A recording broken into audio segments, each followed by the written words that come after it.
America, and today I met a new friend. Her name is Laura. We did Mass Appeal this morning together, and we did not know each other. We did not know we were going to be on the show. We just and Tom, her partner, and we just started talking. And Laura just wrote had a book of poetry published, and Laura was in an accident.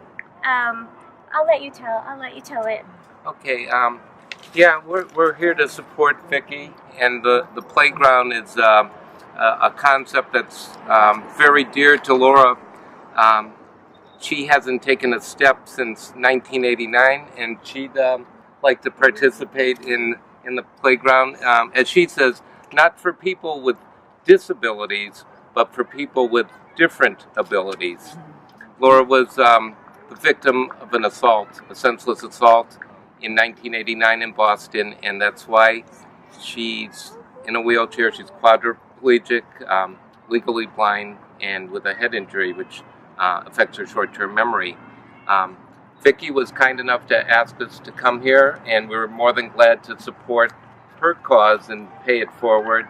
And she asked us to read 2 poems, so we aren't going to take up a lot of time. I think these poems are fitting. In fact, she wrote one this afternoon, where it's written 5,000 poems, and 5,001. 5,000. Myself and her other caregivers, the process is Laura dictates, and we all have a good case of arthritis by now, but that's okay. It's well worth it. Okay, Lori has a friend whose husband is given very little chance to live. In March, he found out that he had cancer, and so this poem is dedicated to Larry, to Vicky, and to anyone else who has had to battle cancer.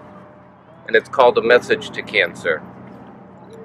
When you first came around, I loathed you, but I didn't want to be that rash, so the light of my spirit wouldn't dampen, so the light of my spirit wouldn't crash. We lived together, never peacefully. Not ever will I call you friend. To my life you bring nothing but sorrow, and my journey you threaten to end. There is not one thing gracious about you. To give in I'd never be willing.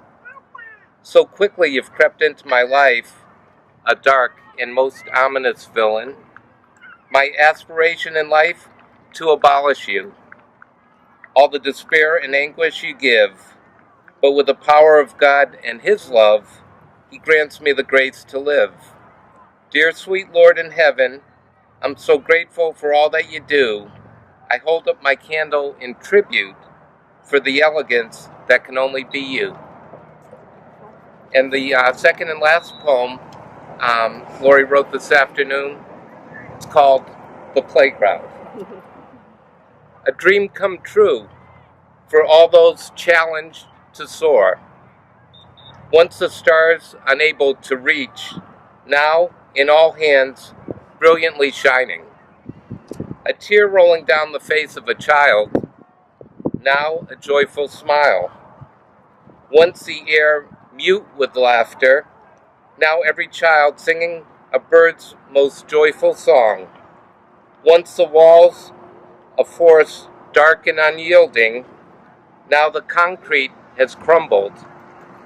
One mother whose vision unrelentless, at last approaching the mountain's peak, a dream come true. That's beautiful.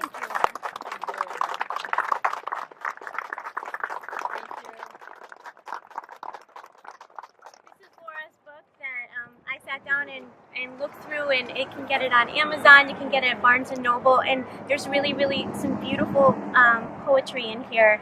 So I bought it right off of her. So I have so much hope for the future, for all these young children, for anyone in a wheelchair, to come here and take advantage of this beautiful park. You plan on coming? Yes. Absolutely. Well, you're going to have to keep in touch with us. Yeah. We'll keep in touch with you. I might look back.